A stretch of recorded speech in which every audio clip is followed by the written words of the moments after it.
ओम शांति। आज 9 मार्च 2022 के बाबा के अनमोल मधुर महावाक्य सुनेंगे और आज की मुरली में बाबा हम बच्चों को इस पुरानी देह और पुरानी दुनिया से बेहद का वैराग्य दिलाते हैं। बाबा कहे, तुम्हें अंतिम समय किसी की भी याद नहीं आनी चाहिए। इसको कहा जाता है सच्चा काशी कलवट। तभी तुम पास विथ ऑनर्स बनेंगे और संपूर्ण सजाओं से मुक्त हो जाएंगे। तो सुनते हैं बाबा के मधुर महावाक्य। ओम शांति। मीठे बच्चे, इस पुरानी देह का भान भूलो, इससे ममत्व मिटाओ तो तुम्हें फर्स्ट क्लास शरीर मिल जाएगा। यह शरीर तो खत्म हुआ ही पड़ा है। प्रश्न है आज की मुरली से, इस ड्रामा का अटल नियम कौन सा है जिसे मनुष्य नहीं जानते हैं? उत्तर, अटल नियम है, जब ज्ञान है तो भक्ति नहीं, और जब भक्ति है तो ज्ञान नहीं। जब पावन दुनिया है तो कोई भी पतित नहीं, और जब पतित दुनिया है तो कोई भी पावन नहीं। यह है ड्रामा का अटल नियम, जिसको मनुष्य नहीं जानते हैं। अर्थात ये ड्रामा का कायदा है, जब दिन है तो रात नहीं, रात है तो दिन नहीं। आज की मुरली से दूसरा प्रश्न है, सच्ची काशी कलवट खाना किसे कहेंगे? उत्तर है, अंत में किसी की भी याद न आए, एक बाप की ही याद रहे। यह है सच्ची काशी कलवट खाना। काशी कलवट खाना अर्थात पास विथ ऑनर हो जाना, जिसमें जरा भी सजा न खानी पड़े। संपूर्ण पास विथ ऑनर होंगे तो बिल्कुल सजा नहीं खानी पड़ेगी। आज की मुरली से पहले गीत बजा है, दर पर आए हैं कसम ले। ओम शांति। बाप बच्चों को समझाते हैं क्योंकि बच्चों ने बाप को अपना बनाया है और बाप ने बच्चों को अपना बनाया है। क्यों? क्योंकि दुख धाम से छुड़ाए शांति धाम और सुख धाम में ले जाना है। अभी तुम सुख धाम में जाने के लिए लायक बन रहे हो। पतित मनुष्य कोई पावन दुनिया में नहीं जा सकते। कायदा नहीं है पतित मनुष्य कोई पावन दुनिया में जा सके, कायदा ही नहीं है।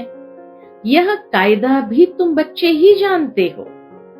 मनुष्य तो इस समय पतित विकारी है। जैसे तुम पतित थे, अब तुम सब आदतें मिटाए सर्व गुण संपन्न देवी देवता बन रहे हो।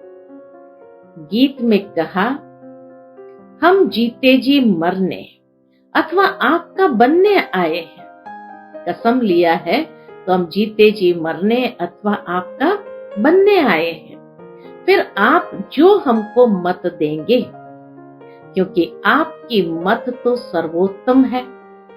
इसीलिए बाबा को कहते हैं, आप जो मत देंगे हम उस पर चलेंगे। और जो भी अनेक मतें हैं वह है आसुरी। इतना समय तो हमको भी पता नहीं था कि हम कोई आसुरी मत पर चल रहे हैं। न दुनिया वाले समझते हैं कि हम ईश्वरीय मत पर नहीं चल रहे हैं, न वो समझते न हम समझते थे। रावण मत पर है। बाबा कहते, बच्चे, आधा कल्प से तुम रावण मत पर चलते आए हो। अब बाबा रियलाइजेशन देते हैं कि आधा कल्प से तुम रावण मत पर चलते आए हो। वह है भक्ति मार्ग रावण मत। कहते हैं, राम राज्य ज्ञान कांड, रावण राज्य भक्ति कांड। जैसे रामायण में अलग अलग कांड दिखाते, वास्तव में बाबा कहे 2 कांड है। राम राज्य है ज्ञान कांड और रावण राज्य है भक्ति कांड। तो ज्ञान, भक्ति और वैराग्य। किससे वैराग्य? भक्ति से। और पुरानी दुनिया से वैराग्य। ज्ञान दिन, भक्ति रात। रात के बाद दिन आता है।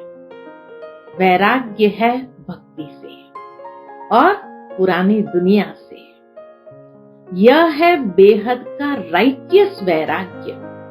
बाबा कहे यह है बेहद का राइटियस वैराग्य। सन्यासियों का वैराग्य अलग है, हमारा अलग वैराग्य है, पुरानी दुनिया से, पुरानी देह से, भक्ति से। और इसको बाबा ने कहा बेहद का राइटियस वैराग्य। सन्यासियों का वैराग्य अलग है, वह सिर्फ घर बार से वैराग्य करते हैं, वह भी ड्रामा में नूंद है। उनके वैराग्य से भी पृथ्वी थमी रही। हद का वैराग्य अथवा प्रवृत्ति का सन्यास। बाप समझाते हैं तुम बेहद का सन्यास कैसे करो। तुम आत्मा हो, भक्ति में न आत्मा का ज्ञान है न परमात्मा का ज्ञान रहता है। हम आत्मा क्या है, कहां से आए हैं, क्या पार्ट बजाना है, कुछ भी नहीं जानते। भक्ति में कोई भी इस प्रकार का आत्मा का ज्ञान भी नहीं है कि आत्मा क्या है, कहां से आए, क्या पार्ट बजाना है, कुछ भी नहीं जानते। सतयुग में सिर्फ आत्मा का ज्ञान है, वो भी कितना कि हम आत्मा एक शरीर छोड़ दूसरा लेते हैं।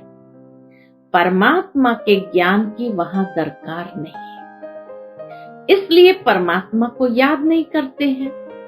देवताएं परमात्मा को याद नहीं करते। यह ड्रामा ऐसा बना हुआ है। बाप है नॉलेजफुल। सृष्टि चक्र के आदि मध्य अंत का नॉलेज बाप के पास ही है।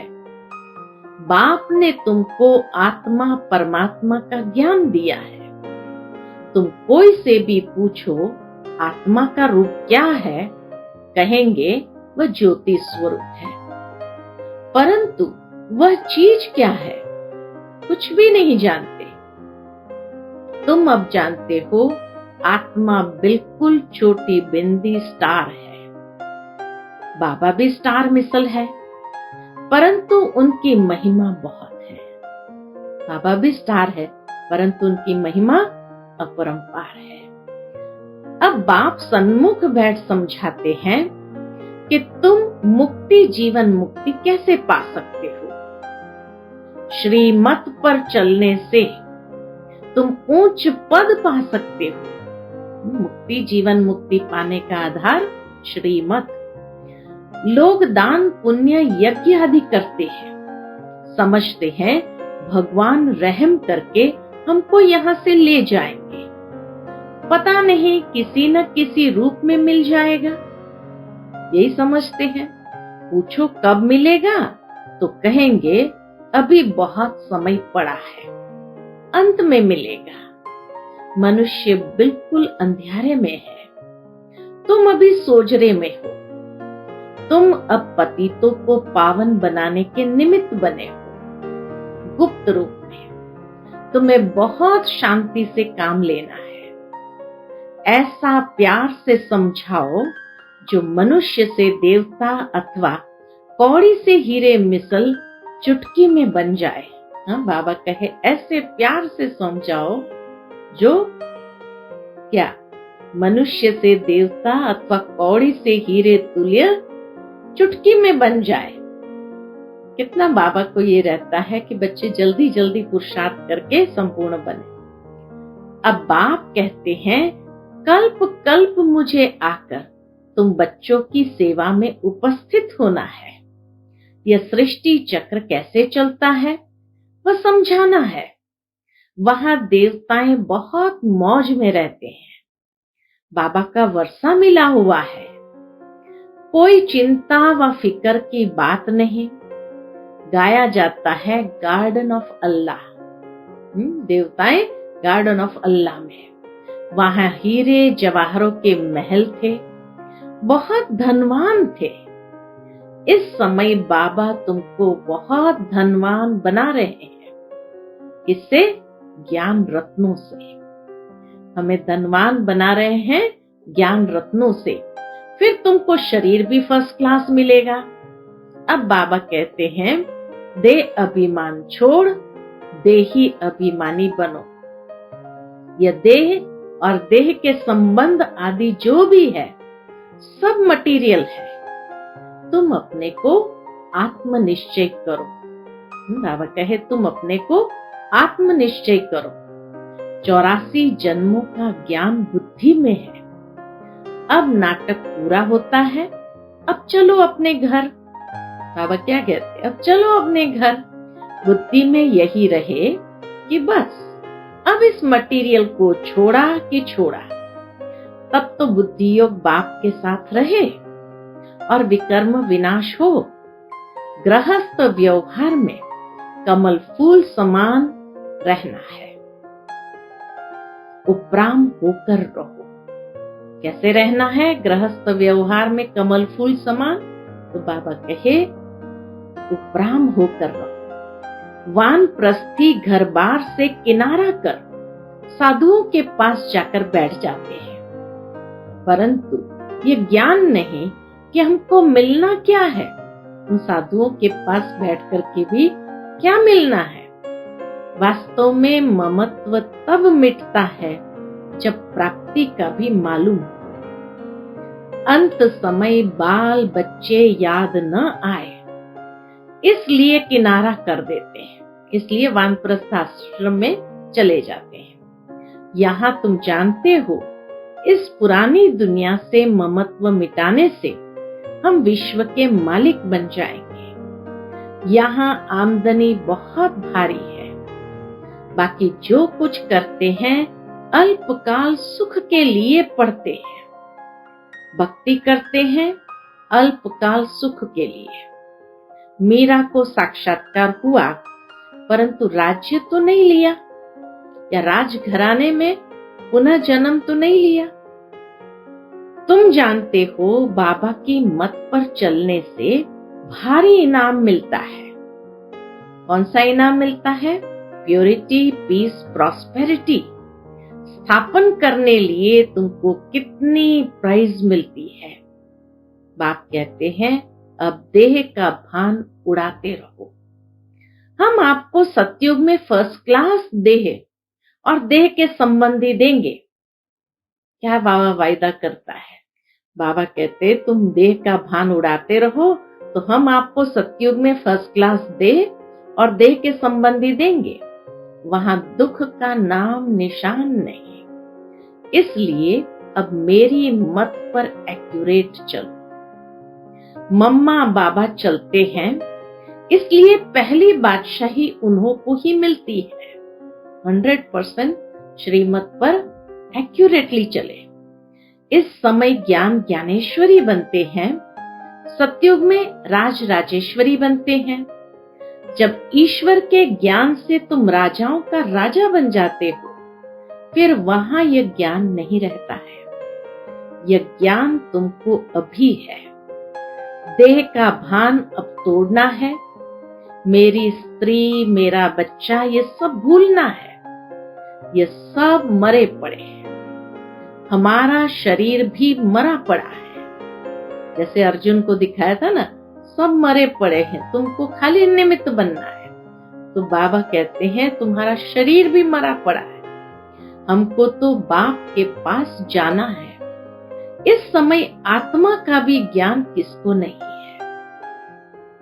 आत्मा का ज्ञान सतयुग में रहता है, सो भी अंत के समय आत्मा का ज्ञान शरीर सतयुग में होता है। लेकिन बाबा का सिर्फ अंत के समय, जब शरीर बूढ़ा होता है, तब आत्मा कहती है अब मेरा शरीर बूढ़ा हुआ है, अब मुझे नया लेना है।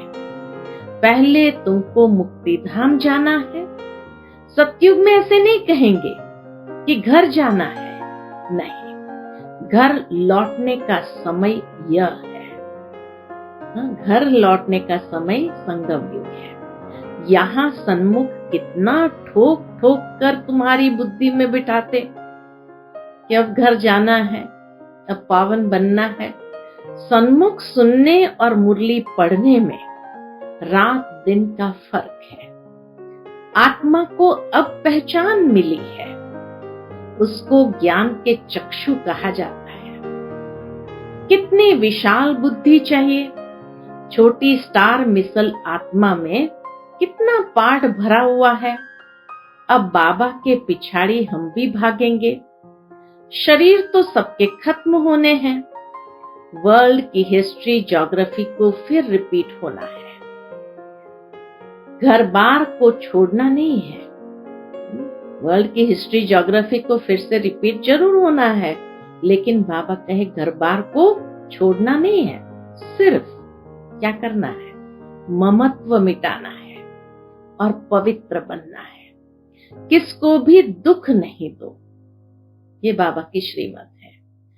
सिर्फ शरीर से ममत्व मिटाना है, पवित्र बनना है, किसी को भी दुख नहीं दो। पहले ज्ञान का मंथन करो, फिर सबको प्रेम से ज्ञान सुनाओ। शिव बाबा तो विचार सागर मंथन नहीं करते, यह करते हैं बच्चों के लिए। ब्रह्मा बाबा करते हैं बच्चों को समझाने के लिए। फिर भी ऐसे समझो कि शिव बाबा समझाते हैं। इनको यह नहीं रहता कि मैं सुनाता। ब्रह्मा बाबा को ये फीलिंग नहीं रहती है मैं सुनाता हूँ। वो मैंपन का भान संपूर्ण बाबा ने समाप्त कर दिया था। इनको यह नहीं रहता है कि मैं सुनाता हूँ, शिव बाबा सुनाते हैं। इसे निरअहंकारी पना कहा जाता है। याद एक शिव बाबा को करना है। बाप जो विचार सागर मंथन करते हैं वह सुनाते हैं। बीच बीच में ब्रह्मा बाबा भी सुनाते हैं जो विचार सागर मंथन किया होता है। अभी बच्चे भी फॉलो करें, जितना हो सके अपने साथ बातें करते रहे। रात्रि को जाग कर भी ख्याल करना चाहिए।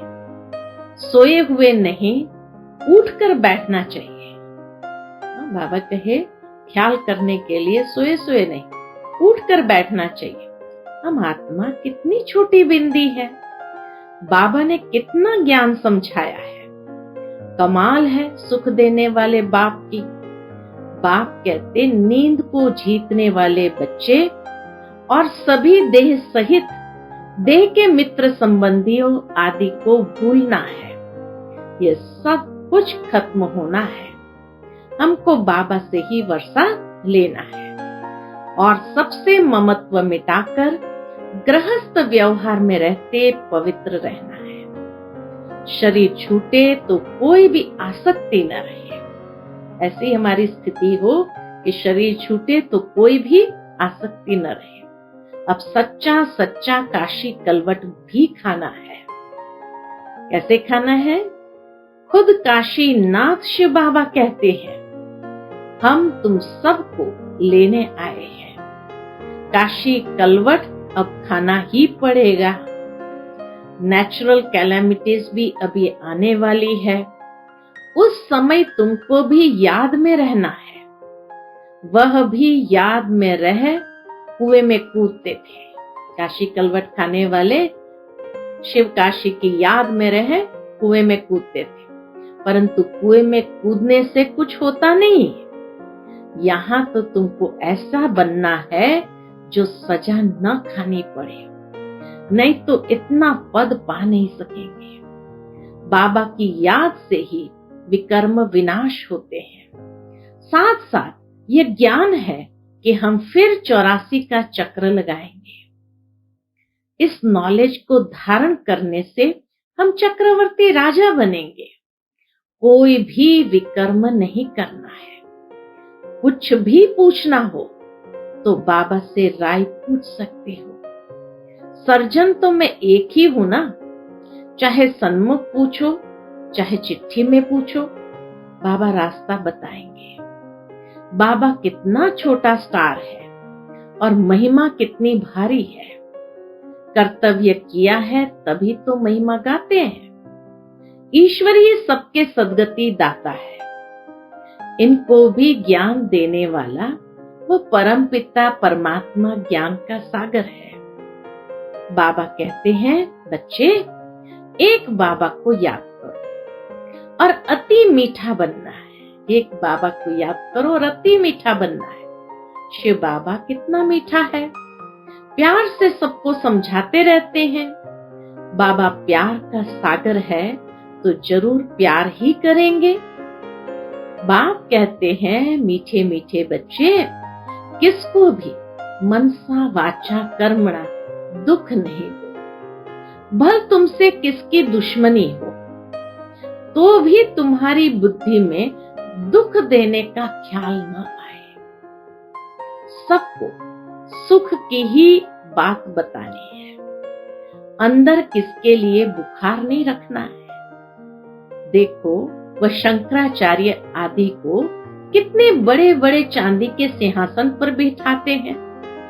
यहाँ शिव बाबा जो तुमको कौड़ी से हीरे जैसा बनाते हैं, उनको तो हीरो का सिंहासन होना चाहिए। परंतु शिव बाबा कहते हैं, मैं पतित शरीर और पतित दुनिया में आता हूं। देखो बाबा ने कुर्सी कैसे ली है। बाबा की बैठने की कुर्सी भी एकदम साधारण लकड़े की थी। तो बाबा कहे, देखो बाबा ने कुर्सी कैसी ली है, अपने रहने लिए भी कुछ मांगते नहीं। ब्रह्मा बाबा ने अपने लिए कभी कुछ मांगा नहीं। जहां भी रहा लो, गाते भी है, गोदरी में करतार देखा। भक्ति मार्ग का गायन है, गोदरी में करतार देखा। अर्थात भगवान आकर पुरानी गोदड़ी कहते हैं ना, गोदड़ी, तो पुरानी गोदड़ी में बैठा है। ब्रह्मा बाबा का शरीर क्या है, पुरानी गोदड़ी है जिसमें बैठा है।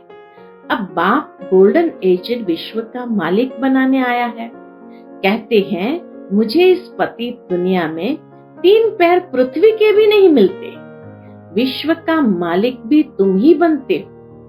मेरा ड्रामा में पार्ट ही यह है। भक्ति मार्ग में भी मुझे सुख देना है। माया बहुत दुखी बनाती है। बाप दुख से लिबरेट कर शांति धाम और सुख धाम में ले जाते हैं। इस खेल को ही कोई नहीं जानते। बाबा के इस खेल को कोई नहीं जानते हैं। इस समय एक है भक्ति का पॉम, दूसरा है माया का पॉम। 2 पॉम मशहूर है, एक है भक्ति का पॉम, दूसरा है माया का पॉम। साइंस से देखो क्या क्या बना दिया है। मनुष्य समझते हैं हम स्वर्ग में बैठे हैं। बाप कहते हैं ये साइंस का पॉम है, माया का पॉम कहो, साइंस का पॉम है। यह सब गए कि गए। ये इतने सब बड़े बड़े मकान आदि सब गिरेंगे। फिर ये साइंस सतयुग में तुमको सुख के काम में आएगी। इस साइंस से ही विनाश होगा, फिर इसी से ही बहुत सुख भोगेंगे। यह खेल है। तुम बच्चों को बहुत बहुत मीठा बनना है। मम्मा बाबा कभी किसको दुख नहीं देते हैं, समझाते रहते हैं। बच्चे कभी आपस में लड़ो झगड़ो नहीं।